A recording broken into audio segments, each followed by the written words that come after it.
मेरे जन्म के समय पिताजी अपनी ड्यूटी पर थे और बूबू जी ही वो व्यक्ति थे जो लेबर रूम के बाहर बैठकर मेरे पैदा होने का इंतज़ार कर रहे थे। सबसे पहले बूबू जी ने ही मेरा चेहरा देखा और उन्होंने ही पिताजी को मेरे पैदा होने की सूचना दी। नमस्कार दोस्तों, thank you so much for watching Manorama the story teller.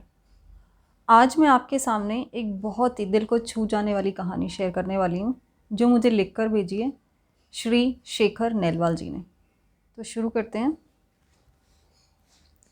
मेरे और बूबू जी के रिश्ते के बारे में बहुत ही कम लोग जानते हैं। गांव से पढ़ने के बाद बूबू जी जब दिल्ली आए तो हमारे पिताजी के पास ही आए। पिताजी करजन रोड पे एमपी फ्लैट्स में रहते थे और अक्सर टूर पे रहते थे। पीछे से बूबू जी ही मेरी माँ और तीनों बहनों की देखभाल करते थे।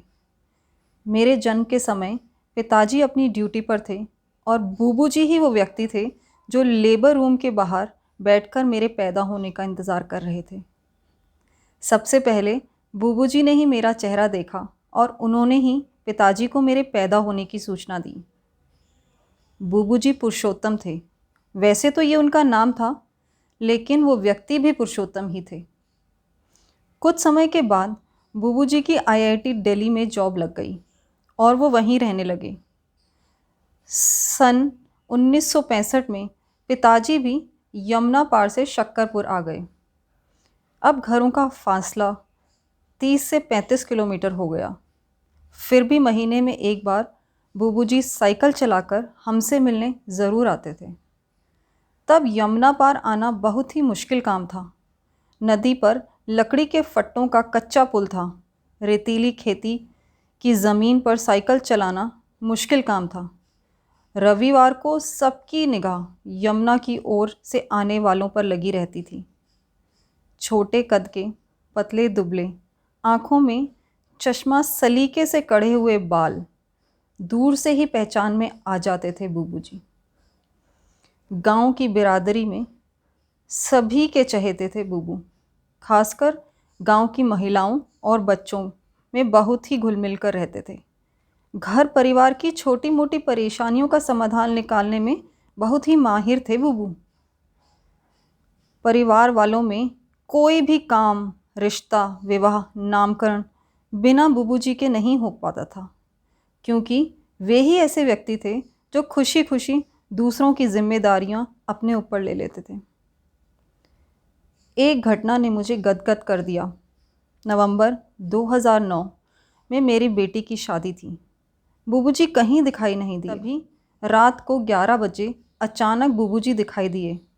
मुझे गले लगाकर बधाई दी, आशीर्वाद दिया, पर बहुत कमज़ोर लग रहे थे बूबू। हाथ थामकर बोले, कुछ दिनों से बीमार हूँ, आने की हालत तो नहीं थी, पर तेरा बाप याद आ गया।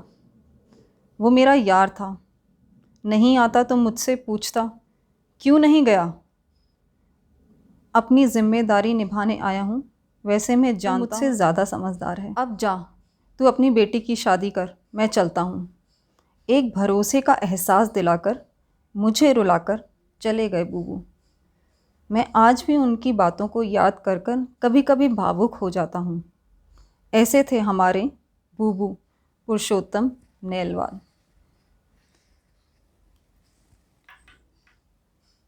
आई am very thankful to you कि आपने ये स्टोरी हम सबके साथ शेयर की।